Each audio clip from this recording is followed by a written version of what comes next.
Egypt को world famous पिरामिडों और ममियों के लिए जाना जाता है और यहाँ से कुछ दूरी पर लाइमस्टोन यानी चूना पत्थर के विशाल पहाड़ सीना तानकर खड़े हैं। इन पहाड़ों को वैली ऑफ किंग्स का नाम दिया गया है। इस घाटी के अंदर एक से बढ़कर एक रहस्य दफन हुए हैं और इन रहस्यों का पता लगाने के लिए इस वैली में पिछले 300 सालों से लगातार खुदाई की जा रही है और खुदाई के दौरान ऐसी अतरंगी चीजें निकल कर आई जो आपका दिमाग हिला देंगी। तो दोस्तों दिल थाम कर बैठ जाइए, ये वीडियो बहुत ज्यादा रोमांचक होने वाला है। दोस्तों दुनिया भर के लोगों की दिलचस्पी मिस्र के पिरामिड और उनमें मौजूद ममीज में रही है। इनमें सबसे ज्यादा खास है किंग तुतनखामेन। आखिर क्यों है ये राजा इतना खास? इसका जवाब जानने से पहले थोड़ा मिस्र के इतिहास पर एक नजर डाल लेते हैं। दोस्तों जब मिस्र के राजाओं की मौत हो जाती थी तो उनको बड़े बड़े पिरामिडों के अंदर दफन कर दिया जाता था। इन्हीं पिरामिडों के अंदर रहस्यमय तरीके से चैम्बरों को बनाया जाता था जिसमें राजा के साथ साथ उसके बेशकीमती खजाने और उससे जुड़ी चीजों को रखा जाता था। दरअसल 4000 साल पहले इजिप्ट के लोग सोचते थे कि इंसान के मरने के बाद भी ये खजाना उसके काम आता रहेगा, लेकिन आसमान को छूते इन पिरामिडों में जितना समय लगता था उससे कहीं ज्यादा इन पर मेहनत लगती थी। यही वजह थी कि समय के साथ साथ पिरामिड बनाने के सिलसिले में भी गिरावट आने लगी और विशाल पिरामिड बनने बंद हो गए। इसके बाद मिस्र के लोगों ने कायरो शहर से करीब 700 किलोमीटर दूर इस वैली ऑफ द किंग की ओर रुख करना शुरू किया और इसी जगह को राजाओं की कब्र बनाने के लिए चुना गया, क्योंकि इस जगह पर उनको बड़े बड़े पिरामिड बनाने की जरूरत नहीं पड़ी। ये बात दिलचस्प है कि प्राचीन मिस्र के राजा मरने से पहले ही अपना चैम्बर, सोने का मुखौटा और कई परतों में बना अपना कॉफिन तैयार करवा लेता था ताकि उसकी मौत के तुरंत बाद उसको ताबूत में बंद करके उसके खजाने और चैम्बर को रहस्यमय तरीके से हमेशा के लिए बंद कर दिया जाए। इस वैली को खोदकर अब तक करीब 70 कब्रों को खोजा जा चुका है, लेकिन कब्रों में ज्यादातर लोगों के चैम्बर में कुछ नहीं मिलता था, यानी वो बिल्कुल खाली होते थे। आर्कियोलॉजिस्ट का कहना है कि इस रहस्यमय वैली में बेशकीमती खजाना दबा हुआ है, इसलिए कई साल पहले बनाए गए इन बेहतरीन चैम्बरों को लुटेरों ने लूट लिया। इसलिए कई चैम्बर्स में सिर्फ किंग्स की ममीज ही मिली, बाकी का खजाना गायब था। एक दिन इस वैली का एक ऐसा राज सामने आया जिसने आर्कियोलॉजिस्ट समेत एक्सपर्ट्स को हिलाकर रख दिया था। दरअसल 1922 में फेमस आर्कियोलॉजिस्ट हार्वर्ड कार्टर इस वैली में शोध कर रहे थे और अचानक उन्हें सीढ़ियों की तरह का एक डिजाइन दिखा और ये डिजाइन जमीन में अंदर की तरफ जा रहा था, जिसको देखकर हार्वर्ड कार्टर की आंखें फटी की फटी रह गई, क्योंकि ये डिजाइन बिल्कुल अलग था। इसके तुरंत बाद उन्होंने इस जगह पर खुदाई का काम शुरू कर दिया।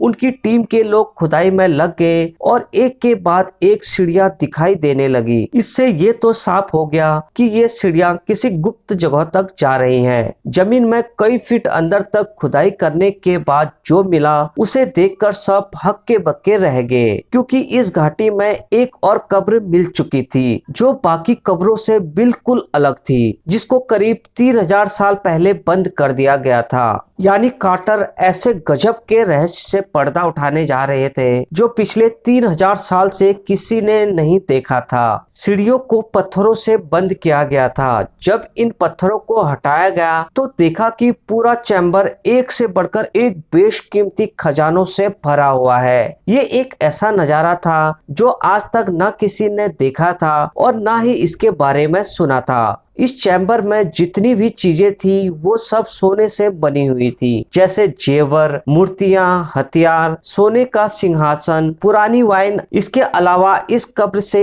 एक और चैम्बर को खोज लिया गया। यहाँ एक सोने के ताबूत में एक मम्मी को रखा गया था जिसको बहुत बढ़िया तरीके से प्रिजर्व करके रखा गया था। बाकी खजाने को तो छोड़ो, यहाँ तो सिर्फ मम्मी का ताबूत ही 100 किलो शुद्ध सोने से बना हुआ था।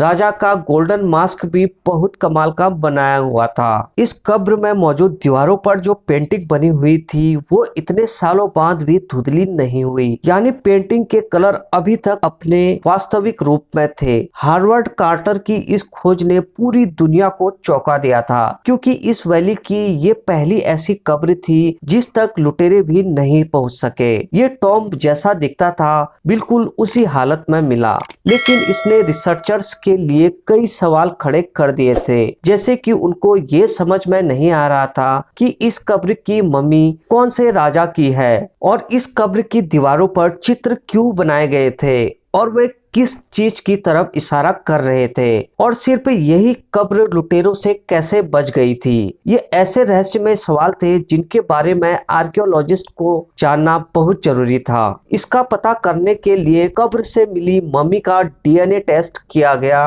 और जो रिजल्ट आया उसने सबको हैरान कर दिया था। मम्मी के डीएनए टेस्ट से पता चला कि ये बॉडी एक 18 साल के राजा की थी। इसके बाद इस राजा के डीएनए को किंग्स वैली से मिली दूसरी मम्मियों से मैच किया गया, तो पता चला कि इसकी माँ की मम्मी 35 नंबर की कब्र और इसके पिता की मम्मी 55 नंबर वाली कब्र से मिली थी। ताबूत से मिले 18 साल के राजा का नाम तुतनखामेन था और अपने पिता की मृत्यु के बाद जब ये राजा बना तब इसकी उम्र मात्र 8 साल थी, यानी राजा बनने के 10 साल बाद तुतनखामेन भी मर गया था। अब ये तो पता चल गया था कि ये मम्मीज किसकी हैं, लेकिन उस दौर में इस खोज से जुड़े बाकी सवालों का जवाब जानने के लिए कोई खास टेक्नोलॉजी नहीं थी। 1939 में इस कब्र की खोज करने वाले कार्टर की भी मृत्यु हो गई थी। इसके साथ ही कब्र पर रिसर्च का काम भी रुक गया, लेकिन कई सालों बाद जब एडवांस टेक्नोलॉजी आई तो तुतनखामेन की कब्र से जुड़े रहस्यों का पता लगाने के लिए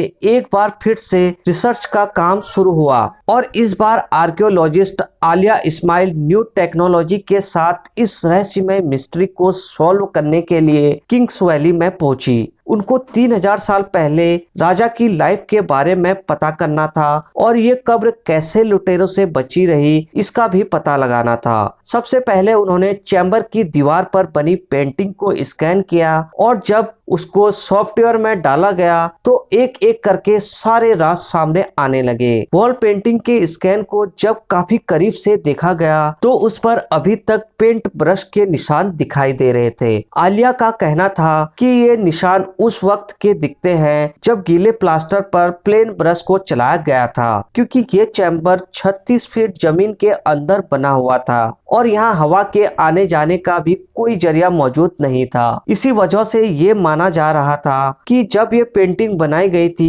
तब उस दीवार पर लगाया जाने वाला प्लास्टर गीला था। शायद उनके पास बहुत कम समय था, तभी गीले प्लास्टर पर ही पेंटिंग का काम शुरू कर दिया था। इसके बावजूद एक बात समझ नहीं आ रही थी कि इतना ज्यादा डेकोरेटेड और इतनी ज्यादा मेहनत से खोद कर बनाया जाने वाला आखिर ऐसा भी क्या हुआ था जो उनके पास इतना समय भी नहीं था कि वे प्लास्टर के सूखने तक का इंतजार करते। इसका पता लगाने के लिए फिर से मम्मी का डीएनए टेस्ट किया गया, लेकिन इस बार जो चीज निकल कर आई वो वाकई में इतिहास की एक बेहतरीन डिस्कवरी थी। लेटेस्ट डीएनए रिपोर्ट से पता चला कि जिस समय किंग तुतनखामेन की मृत्यु हुई थी उस समय वो सिर्फ 18 साल का था, लेकिन उस दौर में कई बीमारियों का शिकार हो गया था। उसके एक पैर में दिक्कत थी जिससे उसे चलने में परेशानी होती थी और उसकी रीढ़ की हड्डी भी टेढ़ी हो चुकी थी और उसको कई बार मलेरिया जैसी जानलेवा बीमारी ने भी घेर लिया था।